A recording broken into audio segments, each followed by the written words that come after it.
Hello दोस्तों, welcome to my class. दोस्तों, अब आपकी बोर्ड एग्जाम नजदीक आ गए हैं, तो हम चैप्टर वाइज हर एक इम्पोर्टेंट क्वेश्चन का बिल्कुल आसान तरीके से रिवीजन करेंगे ताकि आपको रिवीजन में किसी तरह की कोई दिक्कत ना हो। ठीक है, तो हम बायो को अगर चित्र के द्वारा समझते हैं तो बायो आपके लिए बिल्कुल आसान हो जाती है।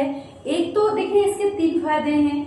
एक तो आपका चित्र क्लियर हो जाता है, दूसरे आपके इससे टॉपिक क्लियर हो जाते हैं, और तीसरे अगर दोनों चीजें आपकी क्लियर है, टॉपिक क्लियर है, आपका चित्र के थ्रू क्लियर है, अगर चित्र बना के आप टॉपिक क्लियर करते हो तो इससे आपकी मार्किंग अच्छी होती है, आप बोर्ड एग्जाम में बेहतरीन प्रदर्शन करोगे अगर इस तरीके से आपने बायो का रिवीजन किया तो। ठीक है, क्योंकि देखो बायो वैसे भी बिना चित्र के तो अधूरी है, बिना डायग्राम के अगर आप हम करते हो तो नंबर देखिए 5 नंबर का क्वेश्चन आता है तो उसमें आपको 3, 3.5 या 4 नंबर मिल जाएंगे। लेकिन अगर आपको फुल मार्क्स चाहिए तो आप बायो को चित्र के थ्रू समझो और चित्र के थ्रू एग्जाम में करने की कोशिश करो। ठीक है, ये इतना जितना आप सोचते हो ना कि बहुत कठिन है, चित्र हमसे बनाना नहीं आता, ये बिल्कुल आसान है। अगर आप थोड़ी सी कोशिश करोगे ना तो देखो, अगर वैसे आप पढ़ते हो रटते हो तो चीजें भूल जाती हैं, लेकिन अगर आप यही चीज चित्र या डायग्राम के द्वारा करते हो तो चीजें आपके दिमाग में सेव हो जाती हैं, वो भूलती नहीं है। तो हम यहाँ पे आज रिवीजन करेंगे किसका, लघु बीजाणु जनन, या जिसको हम क्या बोलते हैं, माइक्रोस्पोरोजेनेसिस। ठीक है, अब ये लघु बीजाणु जनन क्या है, मतलब लघु बीजाणु का मतलब आपको पता है परागकण। परागकण कैसे कैसे बनते हैं पराग कोश के अंदर, हम आज उसी के बारे में पढ़ेंगे। ठीक है, तो देखिए सबसे पहले जब ये परागकण का निर्माण होता है तो कोशिकाओं का डिवाइडेशन होता है। अब ये कोशिकाएं डिवाइड होंगी तो देखिए सबसे जो बाहरी स्तर है कोशिकाओं का, ये आपका कहलाएगा बाह्य त्वचा, या इसी को हम बोलते हैं एपिडर्मिस। अब ये बाह्य त्वचा के नीचे कौन सी कोशिकाएं होती हैं दोस्तों, हाइपोडर्मल कोशिकाएं या विभज्योतिकी कोशिकाएं, जो लगातार डिवाइडेशन करती हैं, जो लगातार विभाजित होती हैं, और इन्हीं विभाजन के थ्रू कुछ कोशिकाएं इसकी क्या हो जाती हैं, आकार में बड़ी। जब ये कोशिकाएं लगातार विभाजित होती हैं तो इन्हीं कोशिकाओं में से कुछ कोशिकाएं आकार में बड़ी हो जाती हैं, जिन्हें हम क्या बोलते हैं दोस्तों, प्रपश्च कोशिका, या क्या बोला जाता है, आर्कीस्पोरियल सेल। ठीक है, अब ये वो कोशिकाएं हैं जो आगे बीजाणुओं के निर्माण में, परागकणों के निर्माण में अपना रोल निभाएंगी। तो यहाँ पे ये कोशिकाएं आपकी कौन सी हो गई, प्रपश्च कोशिकाएं। तो ये भी याद रखिएगा, एमसीक्यूज में ये क्वेश्चन भी पूछा जाता है कि प्रपश्च कोशिकाएं कहाँ होती हैं और इनका निर्माण कैसे होता है। तो प्रपश्च कोशिकाएं किसमें होती हैं, पराग कोश में, और यही कोशिकाएं आगे डेवलप होकर किसका निर्माण करती हैं, पराग कणों का। उसमें पराग कणों के निर्माण में प्रपश्च कोशिकाओं का मुख्य योगदान होता है। अब यहाँ पे ये संवहन ऊतक है, तो जाहिर सी बात है कि अगर ये कोशिकाएं विकसित होंगी तो इनको क्या चाहिए, मिनरल्स भी चाहिए, इनको भोज्य पदार्थ भी चाहिए। तो ये संवहन ऊतक ये सारी सामग्री इनको पहुंचाने का काम करते हैं। अब ये कोशिकाएं दोस्तों, जो ये प्रपश्च कोशिकाएं हैं, ये आपस में विभाजन करेंगी। विभाजन कैसा होता है दोस्तों, परिणत विभाजन बोलते हैं, परिणत विभाजन। अब ये कोशिकाएं परिणत विभाजन करेंगे, मतलब इस तरह की सेल 2 भागों में क्या हो जाएगी, डिवाइड, एक ऊपर की तरफ और एक नीचे की तरफ डिवाइड होना शुरू हो जाएगी। और इसी ऊपर और नीचे वाले डिवाइडेशन को क्या बोलते हैं, परिणत विभाजन। मतलब आधा भाग विभाजित होकर ऊपर की तरफ डेवलप होगा और आधा कहाँ, नीचे की तरफ। ठीक है, तो ये हो गया आपका परिणत विभाजन। तो यहाँ पे ये कोशिकाएं जब विभाजित होंगी तो 2 स्तरों में, 2 भागों में बटेंगी। पहला भाग देखिए प्राथमिक भित्तीय कोशिका, और दूसरा भाग आपका क्या कहलाता है, प्राथमिक पुबीजाणु कोशिका।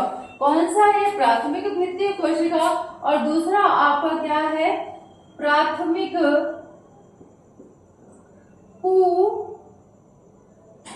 पुबीजाणु कोशिका। ठीक है, अब ये कोशिकाएं जो भित्ति कोशिकाएं दोस्तों 1 से 5 लेयर का निर्माण करती हैं। और ये जो लेयर है, यहाँ पे ये देखिए, ये जो लेयर है इसमें सबसे अंदर वाली लेयर, चौथी लेयर जो होती है उसकी कौन सी होती है? टेपिडम। ठीक है। अब यहाँ पे ये आपकी सबसे बाहरी लेयर हो गई जिसको एपिडर्मिस बोलेंगे। एपिडर्मिस के नीचे वाला भाग ये दोस्तों जो विभाजित हो रहा है इसको बोलते हैं एंडोथीसियम, या यही आपका क्या कहलाता है? अंतःस्तर। आगे चलकर यही भाग किसका निर्माण करेगा? रंध्रक का। रंध्रक मतलब ये जो आपका अंतःस्तर है, एक भाग इसका थोड़ा सा क्या हो जाता है? पतला हो जाता है और वहीं से परागकण बाहर आते हैं। और वो आपका भाग, जैसे ये भाग है यहाँ पे पतला हो गया, इसको हम क्या बोलते हैं दोस्तों? रंध्रक, या इसी को हम क्या बोलते हैं? स्टोमियम। ठीक है। तो ये किससे निर्मित होता है? स्टोमियम। किससे? एंडोथीसियम से। ठीक है। फिर आपकी ये जो लेयर दिख रही है दोस्तों, ये कहलाती है मध्य स्तर या मेसोडर्मिस। और इसके अंदर की ये वाली लेयर आपकी क्या कहलाती है? टेपिडम। ये वाली जो लेयर है इसी को बोलते हैं टेपिडम। और टेपिडम क्या करता है?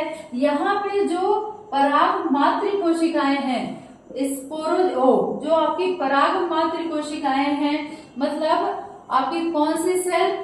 Microspore mother cell. ये माइक्रोस्पोर मदर सेल ही आगे चलकर किसका निर्माण करती है दोस्तों? परागकणों का।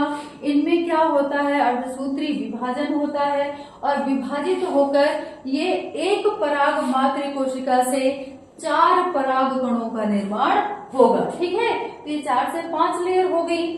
फिर टेपिडम के बाद पराग मात्र कोशिकाएं आती हैं और पराग मात्र कोशिकाएं किसका निर्माण करेंगी? विभाजित होंगी और किसका निर्माण करेंगी? आपके पराग कणों का। ठीक है। तो ये पूरी प्रक्रिया किसकी हो गई?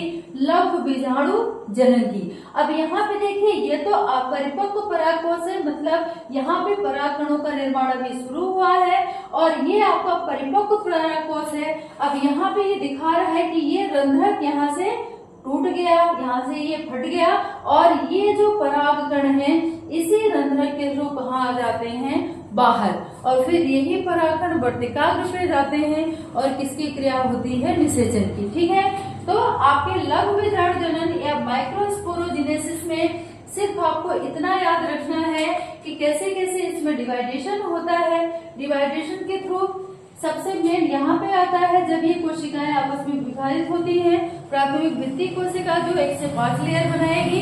पहला एपिडर्मिस, एंडोडर्मिस, मेसोडर्मिस, फिर आपका आता है टेपिडम। टेपिडम के बाद आपका क्या आता है? पराग मात्र कोशिकाएं। अब यहाँ से ये विभाजित होकर किसका निर्माण करेंगी? पराग कणों का। ठीक है। तो ये आपका ये कोशिकाएं हो गई, इनका डिवाइडेशन हो गया। अगर आपसे एमसीक्यूज में ये क्वेश्चन पूछा जाता है कि प्रपस्व कोशिकाएं क्या है, तो दोस्तों मैंने आपको ये क्लियर कर दिया। प्रपस्व कोशिकाएं क्या है, कहाँ पाई जाती है, तो ये भी आपको पता है कहाँ पाई जाती है? परागकोश में। और आपका रंध्रक क्या है, तो ये भी याद रखना। जो एंडोथीसियम है, अंतःस्तर है, ये इसकी एक लेयर हो, एक भाग इसका क्या हो जाता है? पतला हो जाता है, जिसे हम क्या बोलते हैं? रंध्रक। और वहीं से जो परागकण होते हैं वो परागकोश से रिलीज होते हैं। ठीक है। तो इसमें आई थिंक आपको ये चीज क्लियर हो गई होगी। ये सारा कुछ आपको समझ में आ गया होगा, कैसे इनमें डिवाइडेशन होता है और कैसे परागकणों का निर्माण होता है। ठीक है। तो बाकी चीजें जैसे परागकणों का अंकुरण हो गया, भ्रूणकोश हो गया, बीजांड की संरचना, हम अपनी अगली वीडियो में इसको कंटिन्यू करेंगे। लेकिन दोस्तों आप इन वीडियोस को मिस मत करिएगा, क्योंकि हम हर एक टॉपिक बिल्कुल आसान तरीके से रिवीजन करने की कोशिश करेंगे। Thank you so much.